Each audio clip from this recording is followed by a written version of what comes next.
அதாவது நான் சின்ன வயசில் வந்து எங்கள் கிராண்ட்மாட்ட அடிக்கடி சொல்லுவேன், ஆச்சே இங்கே பாரு, இந்த வீட்டில் நான் ஒரு வாய் சோறு சாப்பிட்றதுக்கு முன்னாடி அடகு கடையில் போய் என் மானம் ரோசம் சூடு சுரணம் எல்லாத்தையும் அடகு வச்சுட்டு வந்து இந்த சோத்தில் கையை வைக்க வேண்டியிருக்கு.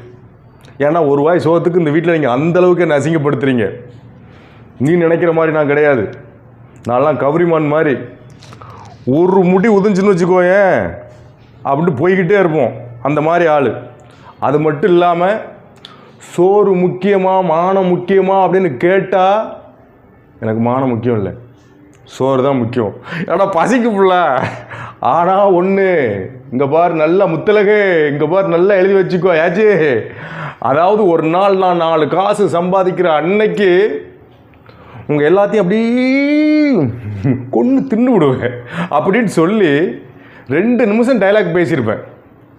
எங்கள் ஆட்சி ஒரே வாரத்தில் முடிச்சிடும். இந்த குதிரை இருக்குது பற்றியா, குதிரை அதை அறிஞ்சு தான் ஆண்டவன் கொம்பை கொடுக்காம விட்டான்னு ஒரே வாரத்தில் முடிச்சிடும். என்ன இது விடிய விடிய பேசணும், ஒரே டைலாக்ல முடிச்சுட்டேன் அப்படின்னு. அதான் குதிரை அறிஞ்சு எதுக்கு கொம்பை கொடுக்காம விட்டான்னா குதிரைக்கு கொம்பை கொடுத்தா எல்லாத்தையும் முட்டி தள்ளிடுமா. ஆனால் அவங்க சொல்கிறது கரெக்ட் தான். என்ன அப்படின்னா, நம்ம பணம் சம்பாதிக்கிறதுக்கு முன்னாடி பணம் சம்பாதிச்சுக்கிறேன், உங்களெல்லாம் பார்த்துக்கிறேன், பணம் சம்பாதிச்சுக்கிறேன், உங்களெல்லாம் தூக்கிறேன் அப்படின்னு சொல்லிட்டு பணம் சம்பாதிக்கும்போது நமக்கு பணம் வராது. ஆனால் பணம் சம்பாதிக்கிறதுக்கு முன்னாடி பணம் சம்பாதிச்சு ஏதாவது நல்ல விஷயத்துக்கு செய்ய வேண்டிய யோசிங்க, தானாக பணம் வீடு தேடி வரும். மீண்டும் சந்திப்போம்.